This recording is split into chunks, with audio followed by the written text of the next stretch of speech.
Hello guys, Dhananjay here and welcome back to a new video. Surprised by the title? Don't be, I'll explain everything that you need to know about the brand new Samsung Galaxy M31 and why I feel like this is the best Samsung phone that you can buy in the market right now when it comes to price to performance ratio and what the features that it has to offer. There are a couple of asterisks, but there is not a huge list of them. Without further delay, let's get started with the unboxing. Once you open the box, you will get the Samsung Galaxy M31 itself. We have the black color here. Then you will get a SIM ejector tool followed by a 15-watt fast charger and the USB Type-C cable. Let's talk about my initial impressions of the device and let's start with the pros of Galaxy M31. First one is going to be the Super AMOLED panel. This is a 60Hz Super AMOLED panel, and if I had to choose between 120Hz LCD panel of Poco X2 and Galaxy M31's 60Hz Super AMOLED panel, then I would personally choose M31's Super AMOLED panel because Super AMOLED panel comes with deep blacks, great viewing angles, amazing color reproduction and amazing outdoor visibility as well. And M31 has the best display that you can get in the market at the price tag of 15,000 rupees. Second thing is going to be pricing. The device is priced at 15,000 rupees only for the 6GB RAM variant, which is the base variant. There is no 4GB RAM variant, which is a very good thing done by Samsung, and 64GB of internal storage. The pricing is as competitive as it can be considering other devices are available in the similar price range with 6GB of RAM. Third thing is going to be the 6000 mAh battery. I met my college friend after a long time and she had the Galaxy M30s. I asked her, oh my god, why did you buy the M30s when you had options like Redmi, Realme or other devices basically? She said her primary and the biggest need was battery life. M30s offered 5000 mAh battery and she was like, this fit into what I wanted. I mean what she wanted. So she got the M30s and I asked her, are you happy with the device? She said she is. I asked her, how's the performance? She said performance is okay. It's not as good as my earlier Motorola device, but I'm happy with the battery life and I'm happy with the display quality and other stuff. So she was happy with that. And Samsung decided to upgrade on the battery, and now M31 comes with 6000 mAh battery and the device still weighs less than 200 grams. That's a fantastic feat in my opinion, and obviously you can get through one single day with the Galaxy M31, and even with very heavy usage like using maps all the time with full brightness turned on, playing games for a couple of hours, everything like that, you still should be able to get through one single day. And once again, this will be the battery life champion. We were doing a battery life test, I mean battery drain test, basically the videos which you see. We had to stop the video completely because all the devices such as Redmi Note 8 Pro, Poco X2, Realme X2, Galaxy A51, all these devices drained out completely, and Galaxy M31 still had 30 to 35% battery left, and it was 1 AM in the morning, so we had to stop the test. We couldn't complete it at all. So Galaxy M31 comes with a crazy battery life. 15-watt fast charger is present in the box, but it will take 2.5 hours to charge the device. 15-watt fast charging is very good for the price tag of 15,000 rupees, I would say. But considering the battery size of 6000 mAh, 15 watt seems like a very small number. Samsung should have gone with a 25-watt fast charger in my opinion, considering 2 hours and 30 minutes is a huge time to charge the device from 0% to 100%. We just completed our review of Galaxy A51 and we were extremely happy with the camera setup on that device, and you get a similar camera setup on the Galaxy M31.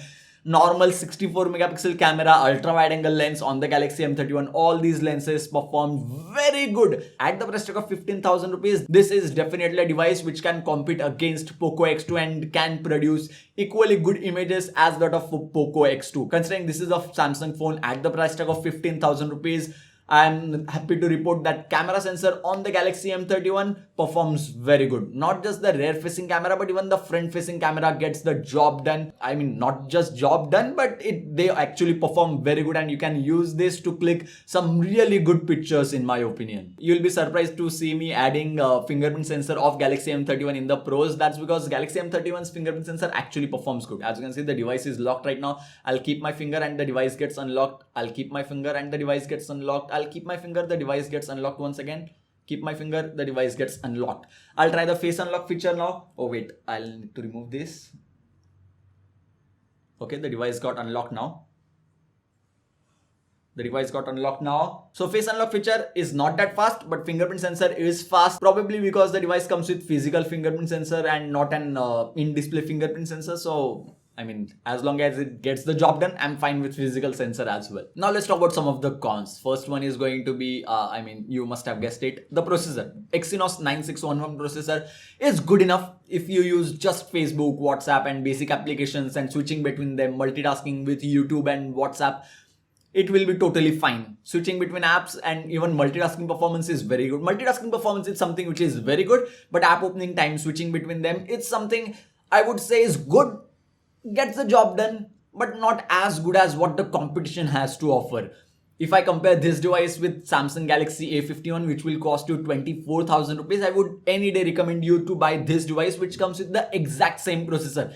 24,000 rupees worth Galaxy A51 also comes with Exynos 9611 processor. Last generation of M30, which was M30s, also came with 9611 processor. And the biggest issue with that device was also the Exynos 9611 processor. For a regular person, like maybe for my dad or for my mom, Galaxy M31 will be more than enough. Who are not used to switching between apps very quickly, or who are not used to playing PUBG for a long amount of time. And that brings me to the gaming part of the device, and specifically PUBG Mobile. Exynos 9611 processor is not known for its gaming performance, even though gaming can be done. If you are, let's say, at silver or gold tier, it will do the job perfectly fine. Smooth and extreme settings are unlocked on the device, 60 FPS. It's very rare to see 60 FPS on the Galaxy M31, but at least smooth and extreme option is there. If you play in bottle lobbies, then maybe good over there, but other than that, considering the competition which is offering Snapdragon 730G processor, and even at the price tag of 10,000 rupees, you can get Snapdragon 660 processor. The processor part is something where the device is lagging behind. For very mild usage, this is probably the best Samsung device at the price tag of 15,000 rupees, considering Exynos 9611 is the best processor that you are going to get at the price tag of 15,000 rupees by Samsung. Second point which I did not like is the back panel. I mean, the back panel is literally a fingerprint magnet. Galaxy A51's back panel was better, but it's not 10,000 rupees worth better in my opinion. I prefer this back panel at the price tag of 15,000 rupees, but it is a fingerprint magnet and it's not made out of glass. This is completely made out of plastic. Not just that, my unit has this small hole. I mean, the fingerprint sensor is not properly flushed. I'll definitely check with my friend's Galaxy M31, but the fingerprint sensor doesn't feel properly flushed. And I guess that's pretty much it for the list of cons. Now let's talk about a few other things which Samsung M31 has to offer. First one, the device comes with triple SIM card slot support, meaning 2 SIM cards and 1 dedicated memory card slot is present here. Prime Video will be able to play full HD videos out of the box because Widevine L1 certification is present over here. Headphone jack is also there on the Galaxy M31, something which I have to mention considering there are so many devices coming without a headphone jack. And I guess that's pretty much it for my initial impressions and sort of a mini review of Galaxy M31. If you still have any more doubts, suggestions or queries regarding this video, do let me know about that in the comment section box below. I'll be more than glad to answer those queries. Now let's talk about the final point. Should you buy the Galaxy M31? As I mentioned, if your top priorities are great camera, amazing battery life, literally the best battery life, and a great display panel, Galaxy M31 is the device to go for. One more con which I did not mention in the con section, but it's not actually a con in my opinion, is the thickness of the device. It is because of the 6000 mAh battery, but as I had mentioned, the weight is not there which you would expect from a 6000 mAh battery device.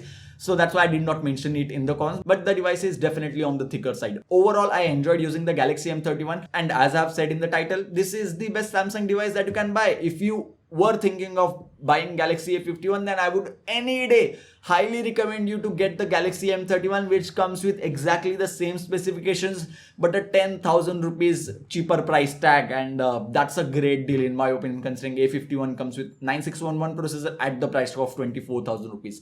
Talking about the competition of Poco X2, Realme X2, Redmi Note 8 Pro, obviously those devices are great as well and equally good in almost all the departments except performance. G90T 730G will any day perform way better as compared to 9611 processor which is present on the Galaxy M31. So if performance is not your topmost priority and you're planning to get this device just to get some light work done on the device, then this will do that, but not for heavy workloads or not for PUBG Mobile as such. And I guess that's pretty much it for my mini review and initial impressions of the Galaxy M31. The direct link to buy this device will be present in the description box below. If you still have any more doubts, suggestions or queries regarding the Galaxy M31, do let me know about that in the comment section box below, or you can tweet it to me at @Dhananjay_tech.